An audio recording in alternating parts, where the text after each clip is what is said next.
Hi, this is Don Matteo, and you are listening to the Orta Know Better podcast. Let's do this. Leeds are shit. We're recording, you know. Oh, shit. We had a good start. I don't think we've got the personnel. You can fucking laugh all you want, you absolute bellend. I think about things. That's why you lot are idiots. A melted version of a dick that's been shrink wrapped. The absolute elite shithousery of this. Oh, elite shithousery, mate. What do you think about that, eh? Yeah. Well, how you feeling? Everywhere. How am I feeling? Yeah. I'm feeling good, actually, yeah. Yeah, for a Tuesday. Okay, fair enough. Well, it's... go on. A little bit disappointed about the result, but should we get into that? Well, we will, mate. Yeah, that's where we're going. It is the B&C for Everton. The game last night over at the Hill Charles Dickens Stadium, whatever it's called. Something like that. Those words in any particular order is probably fine. I've had a horrendous time with this game because I had some issues with my international radio. So some reception problems. Right. Okay. Yeah. So I had to get technical and do some fixing and right. How did that work do my thing. So I saw the odd snippet of the first half. So basically, I missed all the good part of the game, and I was up and running for the second half and watched all the shit part of the game. So. Well, I took notes of the good half of the game and then got pissed off with the second half, so I stopped. Did you know? That makes sense, to be fair, mate, to be honest with you. Yeah, I ended up having to download a new app and set a load of shit up. And I would doing my note. You know when you just want to watch the game and you're desperate to see what's happening and you're just going insane. Why didn't you put on the actual radio while you were doing it? I don't even know if I've got an actual Poppy, radio. Dulcet tones on BBC I don't think I've got an actual Leeds. radio. All right. I don't think I have. Should have sat in the car then. I've had to stream it and cast it and all that. And I just, you think you're going to sort something out, don't you? So you just keep at it. So, but yeah, got there in the second half. Bryn says all about the frequency he uses. He's not wrong there. Yeah. But yeah, I got there in the end. I tuned in. I saw that, we were winning 1-0 and I thought, this is going great. So why don't we talk about that first half, Karl, and how we got to 1-0 and how we were playing in general? I think for the first 10 minutes, we played kind of like we did in the whole of the second half, which was kind of worrying to start off with. Usually, it seems lately, home or away, we're going out to try and get at teams straight away. But the first 10 minutes was a bit lackluster. Few bits and bobs here and there within that 10 minutes, but nothing crazy. Like we gave away a corner after 33 seconds, which kind of worried me very early doors. And you don't like anything that quick, do you? You need to just settle in first. Yeah, you want your defenders, each of them, to at least have one touch of the ball before you have to actually defend a corner, and it was just a bit unnerving, really. Like, but yeah, that first 10 minutes, no, I didn't particularly like it. I was kind of looking at it and hoping that wasn't the way it was going to go the whole time. But I was pleasantly surprised after that. Quite a good, by all accounts, probably our best away performance in the first half. We held out where they had good pressure in that opening 10. And we were able to kind of take stock of things, not concede any big chance, and then go on the front foot, which was good to see. You could also look at the some of the refereeing decisions early doors in the first half. It was it's chalk and cheese with the second half, but we'll get into that in a little bit. And in a good way or a bad way? It's hard to tell, really, because, well, a bad way in the second half, because he booked two of our players for basically the same foul that he didn't book two Everton players for in the first half. You know what I mean? So the same thing we're seeing week after week, basically, at the moment. Well, the consistency thing, I think we're all fecking sick of talking about consistency now at this stage. But absolutely. Yeah, I think the ref, he'll be a topic later on. But overall, I thought that first half was really good. looked the far better team. Bearing in mind that opening 10 was a bit meh, but we held out, didn't concede, and we built on that, you know. But yeah. I mean, the goal that we scored looked like a nice move. I think sort of Bogle did well. With DCL that stepped over it. I don't think he had a choice. Yeah, it kind of came at him, didn't it? But he managed not to sort of block it. Is kind of what I meant, I think.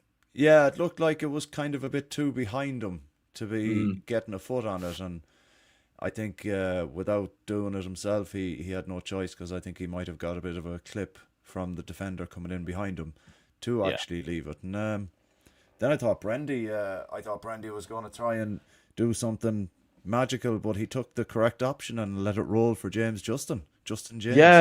Yeah. Double J. I made a note about Aronson in that goal, actually, just saying that he showed some real football intelligence there, because he is an attacking player, so his instinct would have been to go at that, I think, and to have the presence of mind that he did, to just shield it like that and not go for it. That were a nice bit of play from him. And like I've said before, we slag him off when he's crap, but when he's good, I'll say he's good. Do you know what I mean? Yeah, I think it's by all fair, accounts. He had a good first half. I think they all did. I don't think there was anyone there that could have come in at half time and Fark or Ampadu have a word with them and go, here, look, you need to book your game up a little bit. I think it showed in how we practically dominated. Like, you can see it from the momentum charts. So there's one here. I'll screenshot it now and I'll get it in the thing. But it was one of those. I think we've done all right. You know, the balance of play definitely showed that we should have gone in maybe 1 or 2 at half time. Which I'm kind of disappointed with, to be honest, because we did have majority of the ball and we could have done a lot more with it, let's be honest. Yeah. I mean, I saw the attack where DCL hit the post as well. I mean, how the hell did that not go in? It's difficult. He must have been gutted. You know, that was a carbon copy of nearly of his goal against Sunderland. And it was the same type of ball into him, and it was more or less the same kind of finish, but he decided to...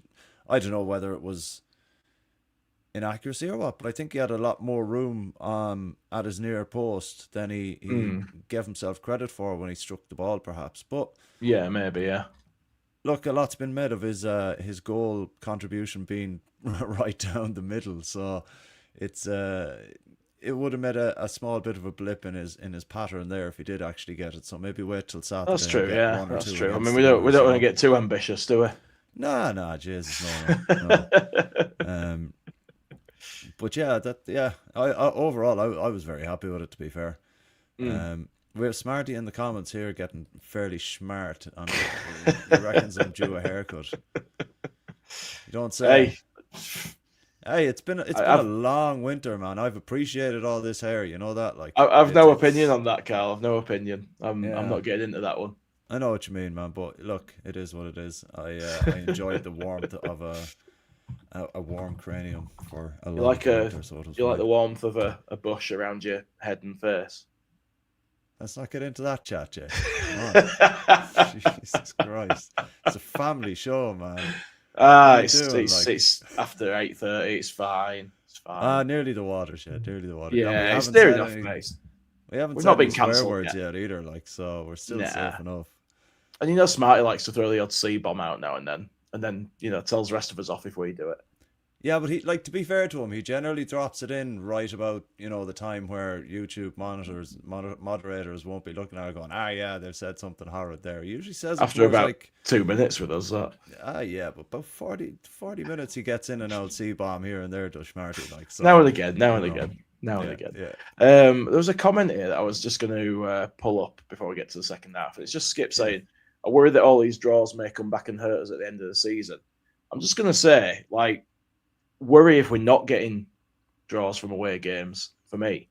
From last night what I said, I were gutted not to win that, because from what I'd sort of said about the first half and stuff, it seemed like we were all over them and we should have been off into the sunset. Do you know what I mean? So I were gutted not to win the game, but looking at it on its own basis at face value, any point away from home is a good point, right?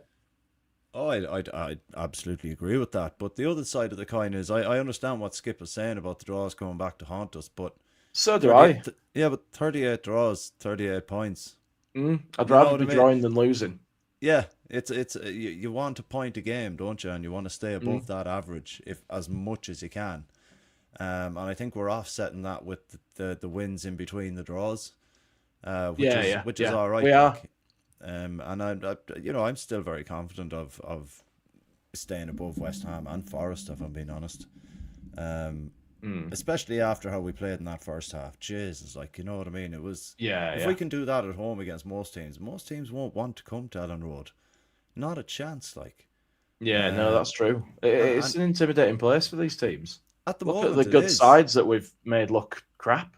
Yeah, well, that's the thing. Like, and there'll be a lot of them Arsenal players now that might not have played at Ellen Road before, and if it's a 3:00 kickoff as well, like, so it'll be rabid. It's going to be fairly rabid, all right. Like, so it's not going to be an easy environment for them. And at the Emirates, you're miles away from the pitch, and you're not at Ellen Road, and some of them players might not be used to that kind of, closeness to the pitch that the supporters are. But we'll take all them on board anyway. But you'll talk about that more on the pod on Thursday night anyway. Like, so I will say though, those games where you feel like there's no chance of winning tend to be some of the best atmospheres because everyone just thinks, fuck it, let's just have a laugh. Exactly, yeah. Like when we had no players and we put that side out against Arsenal the last time and got destroyed, and there were beach balls flying around stands and people just like, nobody give a fuck. It was just like, well, fuck it then. Yeah, let's just have a bit of crack with it. That's what I love about Ellen Road. But we'll get to that in the main pod, no doubt. I just wanted to when we were talking about DCL's shot that was against the post.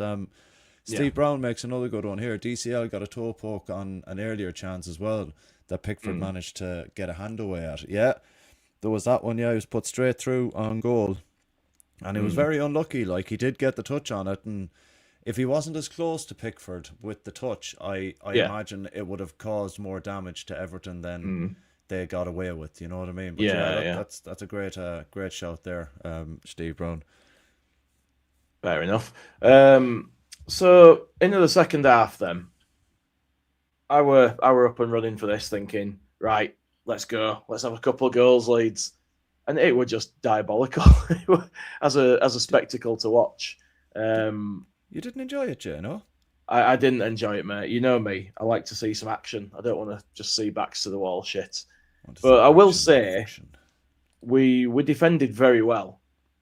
It were it were a big ask to ask the same players to do the same jobs for so long, under so much pressure. I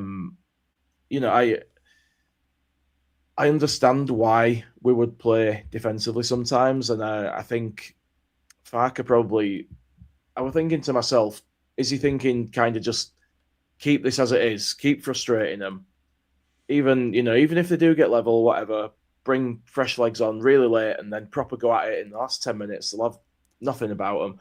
But that didn't even happen, did it?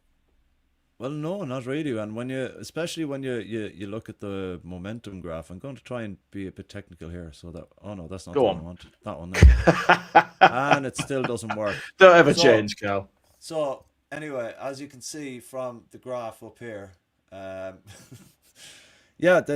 first half was as we spoke about, Jay, to be fair, and if you're listening on the audio, my technical skills have really outdone myself again this time. You got there in the end. I eventually. But yeah, so the second half, it was to our detriment. I don't know why. I understand people are saying online Farke was not making the subs at the right time, which I agree with. But at the same time, when they brought Dewsbury Hall and was it Tilby, was it, or some so they brought on some sham. I can't remember the other guy. Dibley. I remember Dewsbury Hall because it made him. Yeah. Because every time they said Dibley, all I could think was Dwayne Dibley. I don't know if I went that far now, to be fair. But well, I did, mate. Well, I did. That's the ADHD brain for you. Yeah, and those players made a difference clearly, but we invited that on, which was a shame because they really were deflated. And I think the change of formation showed Moyes' nous for picking up results when they're going to be a bit hard to get a hold of, and he's done very well there. Let's be honest, David Moyes. And it's just one of them. The subs we brought on, yeah, like you said, Jay, last 10 minutes bring on new players and see if we can tire them out and maybe hit them on the break, which nearly happened, with Buonanotte having a good effort at goal, even though he went down like an absolute cabbage and got straight back. I love him already. The fact he was down dead like that, then he gets up, and if he'd scored a goal there, they'd have gone insane. Their players were mental. It wasn't Adrian level kind of fishing about on the ground like very very similar. We're all good with me. I don't mind. Yeah. So we did have those opportunities, but I prefer those opportunities earlier on. Like they used a lot of energy defending against us in the first half, and a 15-minute break is all good and well. But if they come out like that in the second half, the way they did, Fark should have given it maybe 60 minutes. Yeah. And then started making attacking changes before he started making defensive changes. This is quite funny from Debs. She says, I think she was Okafor should have ran them ragged and looked like he'd done 80 minutes. This is the other thing. He kind of did a little. He did a little bit. Like he always looks like he's running in treacle or something like that. You know what I mean? Oh, my mate Dave says he looks like he's running, carrying a lasagna. Oh, that too, yeah. That's not a bad shout. I might look at that next time. But yeah, like I think the more attacking options would, for me, like Buonanotte straight away. It's straight swap for Aronson and Buonanotte now, I think. But I think because we went to a 3-4-3, why didn't he bring on Willie on the left?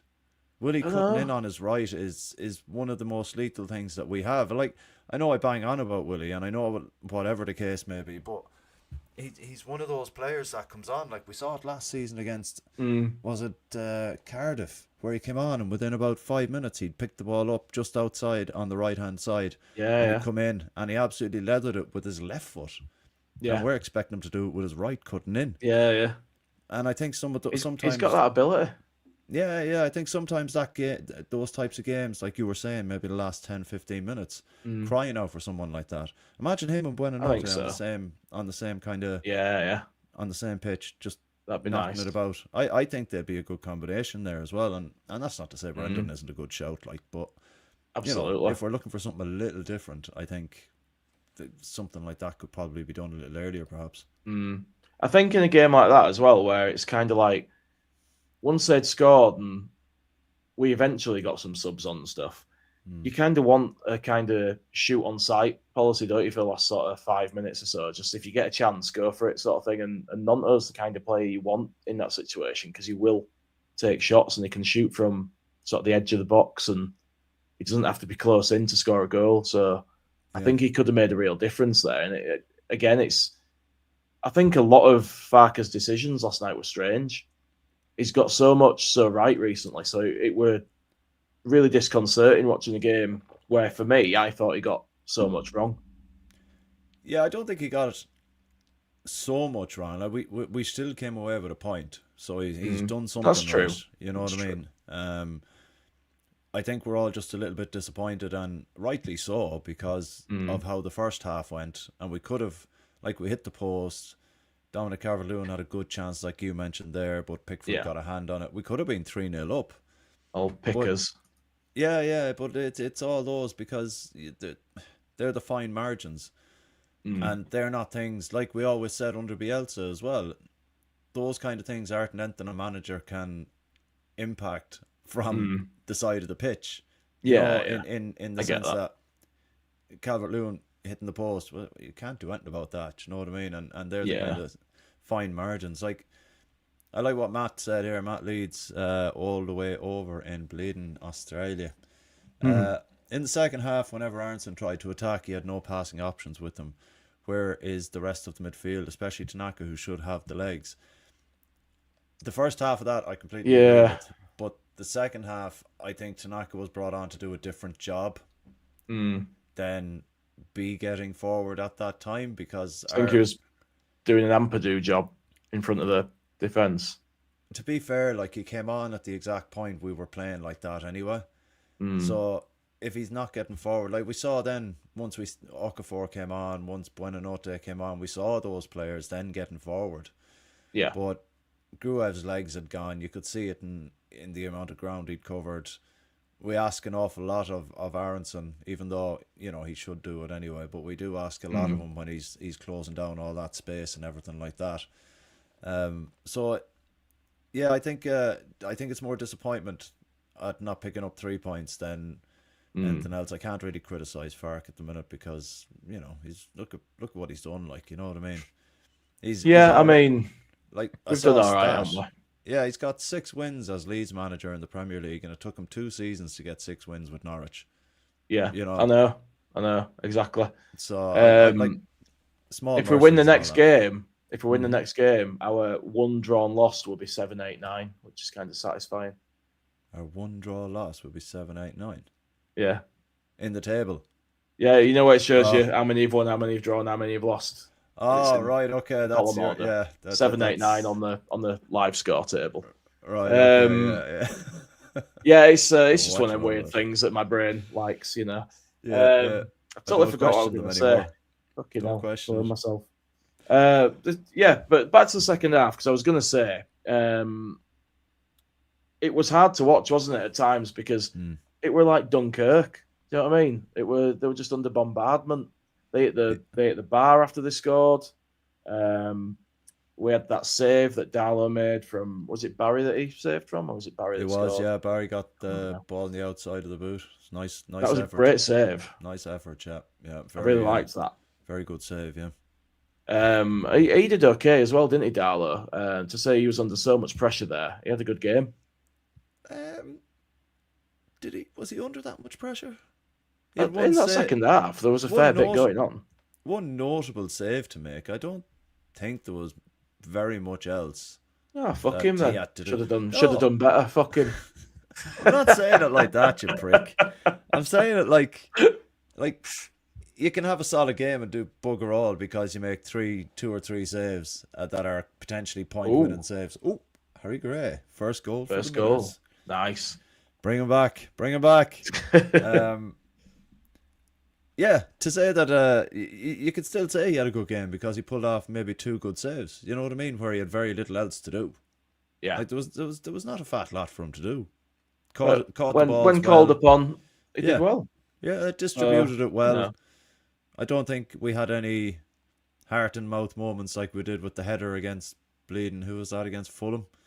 Where he came out and headed it, and then they nearly when they ran out. Yeah. Yeah, there was none of that. He likes doing that, doesn't he? Well, he can fucking stop doing that because I don't really like it at all. It's one of his signature moves. It is, I guess. Yeah. But all keepers do some at bats. Well, you have. Well, what is it they say? You have to be crazy to be a keeper, anyway. Isn't that what they say? So yeah, keeper or a drummer, they're all the same people. Yeah. We do a few comments there, Jet. Yeah, you've been building them up for me, haven't you? There are a few. Sly says, "Where did Parag get that hairpiece?" I've not seen this. Was he at the game? Did he have a? Oh, I did see that. Job? Yeah. It looked. I don't know. It looked like a very good sticky toupee. I tell you what, it won't be a cheap one. So it looked. Spend as much money as you like on it, though. You still got a piece of fluff stuck to your head. Scooby D2 says Everton had that breakaway stop by giving them a free kick. Then, when they should have had a free kick on the edge of the bar box, no whistle. So, in honesty, I think Toffee's not happy about the ref.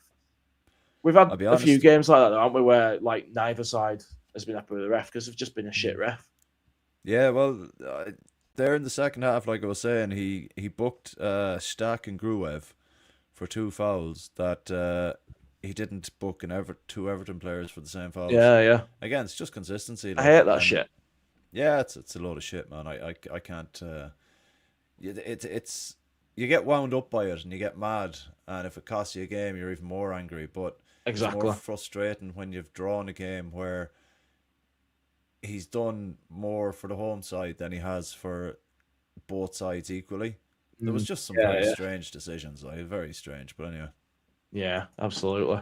Blazed Ray, he says, if we stay up by 1 point, I'll be happy. Not asking for much. I think we'd both take that, wouldn't we? I would definitely take that. Absolutely. I just want to be there next year so we can build. I don't care whether it's by 1 point, 10 points. I don't give a shit. Yeah, exactly. Steve Brown says you could see some players flagging after 60, 65 minutes. I think that's when we're talking about the subs there. I think we kind of covered that, but yeah, can't argue with that. I think they look tired again, and I do worry about the fitness a little bit. It's been a long couple of weeks since the start of the Christmas period, so it's understandable that they're going to be a little bit tired, I guess. Yeah, it's a bit strange. I'd like them to be a bit fitter, but yeah, like you say, there has been a lot of games, so I just hope we can pick up a little bit. Though. Yeah, that's true. Yeah, that's true. It's just players like Okafor. He always looks tired. Why? Does he not sleep? Don't know. Doesn't have bags under his eyes, so I can't imagine he's not getting. He's getting plenty. Should sleep like a baby. You don't have to worry about bills, man. You know what I mean? Well, yeah, exactly. When you can live in your bubble. They should be anyway. Chill. That's a whole different pod. Liam B, he says, evening, Paul. We gave away 2 points last night. Subs way too late. Brendan was gone by 60 minutes. Gruever was struggling. DCL was non-existent in the second half. Leeds. I'd agree with most of that, apart from the non-existent bit. He was still winning balls. He was still getting in and around, and he was still trying to make stuff happen for me. But we were playing in such a defensive way that even DCL was back. So when we did win a ball, it just got booted back up the pitch to Everton, and there was no one there to receive it. Yeah, right until the subs came on, suddenly we came to life again. Funny that. Yeah, that's because DCL was defended in our half, and whenever, like you said, we did. Because he'd been told to. I mean, though. Oh, of course, yeah. It wasn't by choice, I'd imagine. It's not because he's playing shit for me, anyway. And the more we kind of discuss it, I think the more your point from earlier on is very valid as well, Jay, about the the sitting back and then hopefully getting them in the last 10 minutes. But I think it needs a bit, 15, 20 minutes from the substitutes to really, really get at them and into the game. I think so. Yeah. Yeah, it's just is what it is, isn't it? Yeah. Richard Hogan, he says, Karl, did you get permission from Gilly to use the momentum graph? I didn't, because I got it off FootMob, so Gilly can go and shite. Fair enough. Sly says next time. Absolutely. Sly says Sparker was trying to prove we need reinforcements. What do you think about that? I don't know if he'd deliberately throw a game just to make a point of reinforcements when we're. It would upset me if he risked our status to prove a point. I don't think he would. I don't think he's like I get why he thought that, all right, but no, not when like we've been playing very well. And you wouldn't want to ruin or taint that by being deliberately annoying and saying, yeah, I need more players, let's just take a draw. You know what I mean? Yeah, I know. It's not the right attitude, really. I just can't I can't see him doing that, to be fair. Smarty's complaining about the subs there as well. Same thing that we've said, I think, really. I mean, do you think we go into the next game confident after this, or do you think we're just shitting it anyway because it's Arsenal and we'd be shitting it even if we'd won this? Well, I mentioned earlier on that teams aren't going to like coming to Ellen Road, and I mentioned Arsenal as well, which we'll talk about more on Thursday, I think, is it? Well, Luke will, because I've swapped with him. Oh, that's true, yeah. But no, yeah.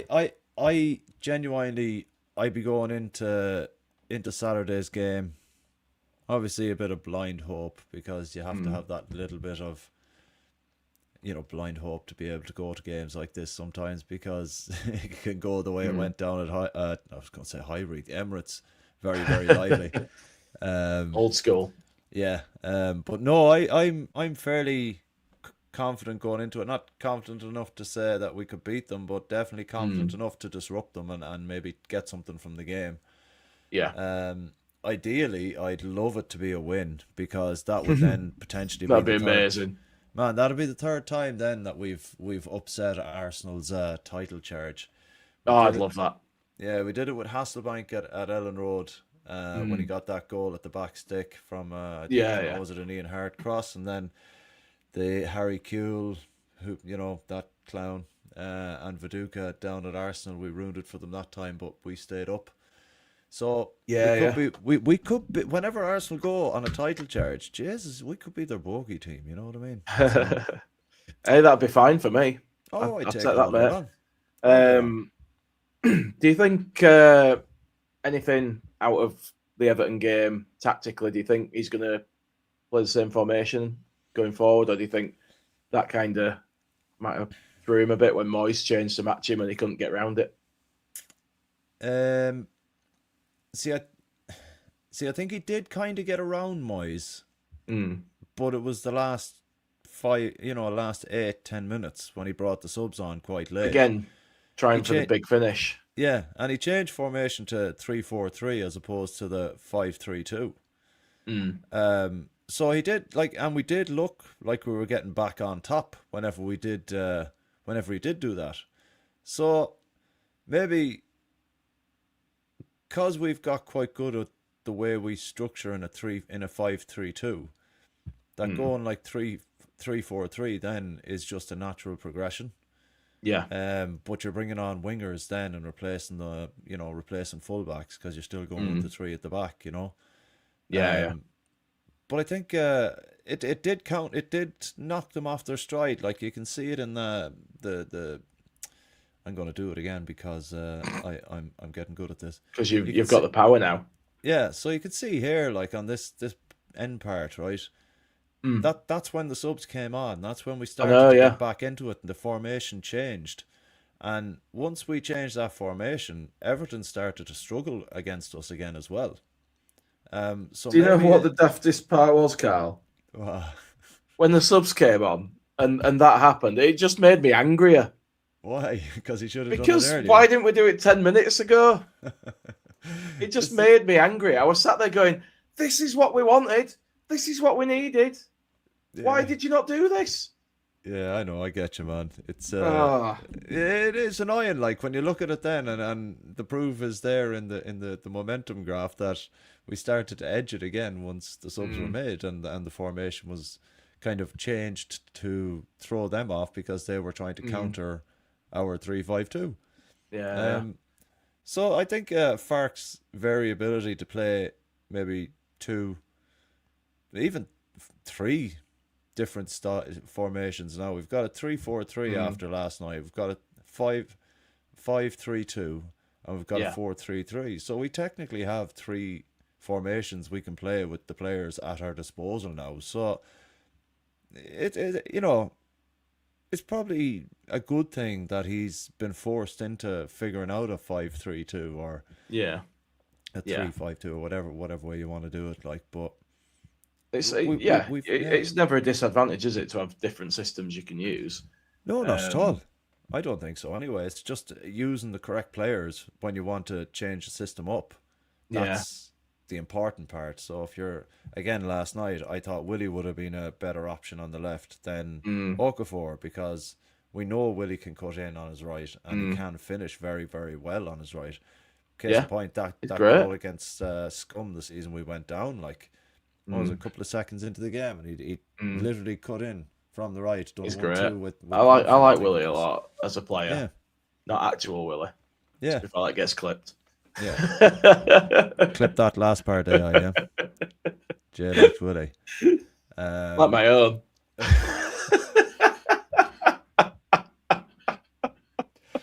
Oh, anyway, yeah. I totally forgot what I'm gonna fucking say. Oh, Debs has commented on Okafor. She was like, "I was a better option on the left." Fair. He did. Like someone said in the comments there that he looked knackered coming off at full time, even though he only played 10 minutes. Like, there it is. Definitely. Ian Ward, Okafor looked tired coming off the bench. Sometimes on Footy Manager, when you see like the little like mood that the player's in, and it'll say like annoyed at having to come off the bench or something like that, and I'll think, you fucking bastard, I'm gonna fine you after the game, you twat. Get off. But yeah, that's what some players are like, I think. They want to stay warm. Yeah. This is the thing. Like, and if they don't have their blankets and their bits and bobs, they could be a bit cranky. Yeah, exactly. Bit too pampered now for me. Bring back long sleeve shirts though for me. Oh yeah, well when we have that trifoil on our shirt next year, we get the official long sleeve shirts. Do we actually? Yeah. If you man. only tier 1 Adidas clubs get it, so we've obviously been put up to tier 1. I'm going to be buying those. Tier 1, and then there's tier 1A. So I think we're in 1A or we're in tier 1. But you definitely, if you have the trifoil, you get the long sleeves. I did not know that. Yeah. I'm a bit of a kit nerd like that, so I be checking I know. like that, so I'm like, sound. I know you love all that shit, don't you? You're all over it. Yeah. I was sending us the little concept kits. Yeah, and I don't appreciate the abuse I get sometimes either. Like, hey, just ignore the noise, mate. Just ignore the noise. I'll continue to ignore the noise. Be sound. I'll start wrapping this up soon because I don't think we've really got much to say on the game beyond what we've said. To be honest, there's not many things to really go back on that we've not covered. So, I just want to know, how much do you think we're missing Beal? I was worried at first about Bordeaux when he first came in. What game was it against Scum, wasn't it? When his first start. Obviously seen him a few times. He brief substitute appearances up until that point. Like, and there wasn't anything there that you could say, oh, he's a bad player, he's a good player because he didn't get enough time. He played against Scum. I was quietly impressed, if I'm being honest. I was, yeah. In relation to last night, I've seen a few people say that he should have got in front of Barry a lot quicker to try and get I've seen that said, yeah. The foot across. I get that, yeah, but it's difficult as well because we talk about how good Calvert-Lewin's movement is to get into positions like that as well. And we're like, didn't give the defender a chance. But then we're on the opposite foot where the movement's very good from Barry. Granted, a Bornau probably should have been a bit quicker. But you can't take away from the finish, like, you know what I mean? If Calvert-Lewin puts that in, we're fucking exactly. And we're telling the defender he's an absolute donkey, like, but it's one of them. I'm happy enough that with Beal being out and he's come in for very difficult games. Yeah. He has, yeah. And talk he's about shown that dropped in the deep end. Yeah, exactly. You know what I mean? So he's done quite well. I did like that comment from Bryn there a minute ago.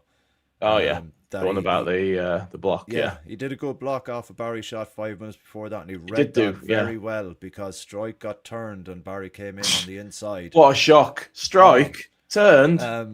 Never. But it was very. Rumor has it, it's still turning. Jesus, it was a very good reading of the game to get that block in because that could have most certainly been very much given us and Darlow a lot of trouble, I think, you know. But yeah, got to give credit where it's due. Yeah, absolutely. Deb says he's played with a few different players at the side of him too, which is another good point. He's not really had a chance to form a partnership with anyone, really, has he? Yeah. And he was playing in the middle last night. Yeah. But it's, I'll be one of the first to say, fucking hell, why have you done that? Why aren't you going in front of him? Like it's just that easy. We're a newly promoted side in the Premier League, aren't we? These goals are going to happen. Yeah. You can't stop them all. You can't, no. And like we always say, the main thing is if you're away from home, don't lose. So, look, exactly. I'm sure everyone's pissed off at the draw based on Ian Ward. Pascal turns slower than milk. Yeah. Yeah, I could understand why people are pissed off, like, but put on your big boy pants now and let's just get on to Arsenal now and get it boxed off.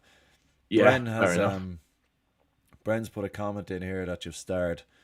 Need Justin to give Saka some boot early on. 100%. Let's not, please, because no. In all fairness, let's not. You want to play it sensible. Yeah, well, look what happened last time. Bogle put the boot in him early in the first 10 minutes and he couldn't touch the prick then for the whole game. That's true, yeah. That's true. So play it sly. Loads of niggly little bits, but nothing bookable. Just niggly little bits. Wreck his head a little bit. Talk about his mother or something like that and just be done with it. Back in his ear like Alioski would. Yeah. Shake the tunnel as they come out and just weird him out. We should have Alioski back, when he finishes playing and just like have him in a random stand, and he just appears at front when someone's taking a throw in or something. He's just starts barking and making dolphin noises behind him. Yeah. Yeah, just like that. That'd be great. Yeah, I could do that. That'd be all right.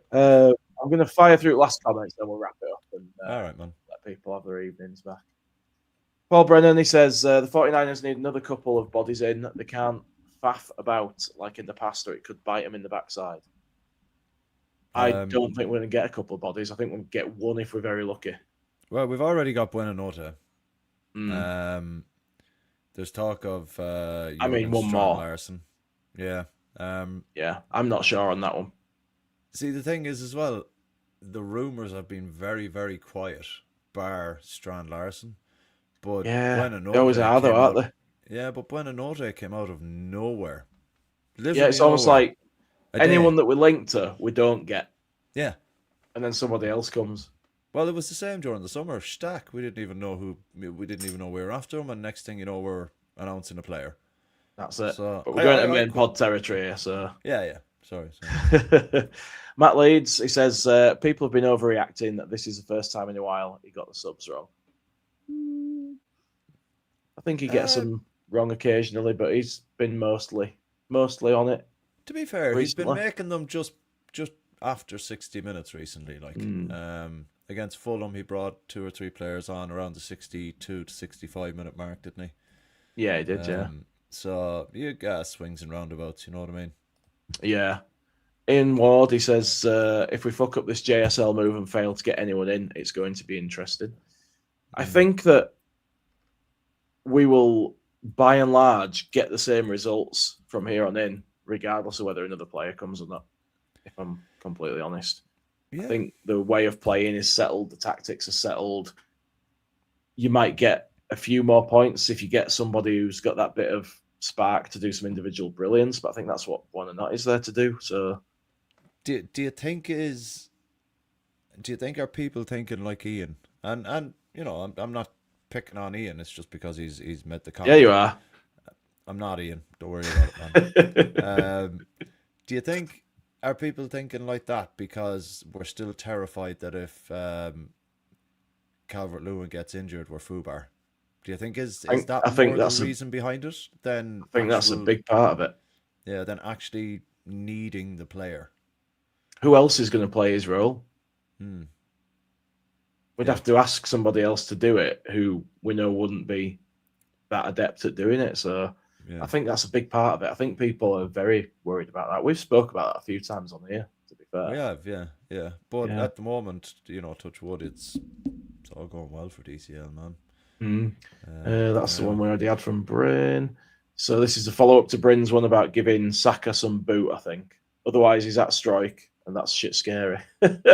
Which I think we can all agree on. Yeah, I think so, yeah. But that doesn't mean that I can't put the boot in on. But anyway. It doesn't, no. And it doesn't mean he can't do a good job against him. We just know that he has his foibles, let's say, to his game. He hasn't been at fault for a lot of goals this season in comparison to other seasons, and I think it's that's true.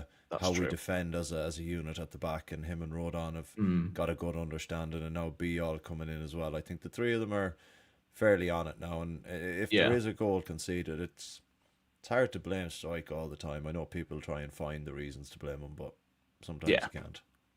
Well, you got to blame someone, and if someone fucks up, they're going to get it. So players know that, though. Ian Ward, he says, does Nonto have any part to play in our remaining games? If not, we should move him on. I think even if you weren't necessarily planning to use him much, you wouldn't move him on unless it's to bring in an absolute baller. Yeah, we need better than what Nonto is, and that costs about 60 million. Yeah. I mean, look at the price for anyone that's got Premier League experience at the moment, which is what makes Longstaff a bit of a bargain. But you took it right out of my mouth there, Jay. Right out of it. I didn't even want him when we got him. Now I'm really glad we've got him. So I was very glad when we were linked with him. I thought he'd be a great acquisition. Yeah. Always you were more up for it than I was because you could see the sort of the grittiness and stuff that we needed there. But I wanted something a bit more glamorous. But he's been a good player. We just steady away now. I think even though Longstaff is only, what, 4 years old, 4 years older than, or 3 years older than Ampadu, I think having the experience of Longstaff around Ampadu has enhanced Ampadu's game as well. Yeah, somebody that he doesn't have to worry about. Yeah, and he's looking at the experience that Longstaff has, and he's, you know, he can go to Longstaff for advice. It doesn't matter if he's the captain or not. Absolutely. If you're playing alongside someone who's got Longstaff got 5, 6, 7 years experience in the Premier League, you lean on that. You don't look at it and go, "You're a threat to my captaincy" or "You're a threat to my players." You're an ally who can help me out in that sense, and I think that has had a good knock-on effect for him as well. And you want to learn from a player like that, don't you? If you're playing alongside him. Yeah. So that's what brings your level up, isn't it? Yeah, absolutely. Cool. Well, I think we've pretty much covered everything, and I can't be asked reading any more comments beyond that. Sorry, man. Oh, look, Mr. Whitesnake has arrived. Time to close the show. Why do you do this to us? All right, get coffees on, Karl. We're gonna have to grind out another 20 minutes. So, all right, we'll sort it out. Jeez, you know, it's good to see you. Good to see you. Do you know I'm half asleep, to be honest with you. Yeah. And I've had, like, you know, when you rub your eye too much, it gets sore, and then you get a blurry eye, and then that makes you feel groggy and horrible. And I just feel up against it so far this week. So I'm gonna call it a night there, mate. I know, that's how bad it is. But yeah, thanks to everybody that's joined in and come and watched, and people listening and all that. We do appreciate it, and it means a lot to us, guys. That's why we keep doing it. Thanks for joining me, Karl. And I believe, are you back with the main pod this week? No. Or are you not on it? No. You don't have a clue. All right. I'm not. I have a clue. I'm not. I think it's going to be Smarty, Gilly, and Luke. Yeah, I think so. Because we were on here. Oh, no. Is it? Oh, yeah. No, it's because I would have been on, but I swapped with Luke. Anyway. Yeah. We're making it complicated now. It's supposed to be just a I don't simple, need to concern myself with. Anyway, probably Thursday for the main pod, just because this is going out on a Tuesday. So keep an eye out and come back and give us a like and a subscribe and all that jazz and hype this up. I was going to say, yeah. And do the bell thing and all that down the bottom. Like, subscribe and share and tell anyone that doesn't watch us to give us an old look. That they might be pleasantly surprised just for a bit of crack. You know, there might be. It might even help them fall asleep at night. You never know. Well, the dulcet tones of some of us would put anyone to sleep. You could bring a tear to a glass eye with your voice, Karl. Oh, on that note, we'll cue the music. Adios. Bye. It's all to know better. We ought to know much better than letting Karl go on with Jay. Luke's calling out bad weathers, and Smarty is no better, and Gilly gets fan mail again. But every time we go live, shit take has been can't speak or even tell the time. It's more toys out of the pram. It's all if I see his mother we in the stands, much better. I'm this gonna crack an egg show for tonight. And if you like these weapons and you don't think that balance, please go check out our merch site. Good night. Little tosser, and I hate him. He's shit. He's average, and he's a shit house.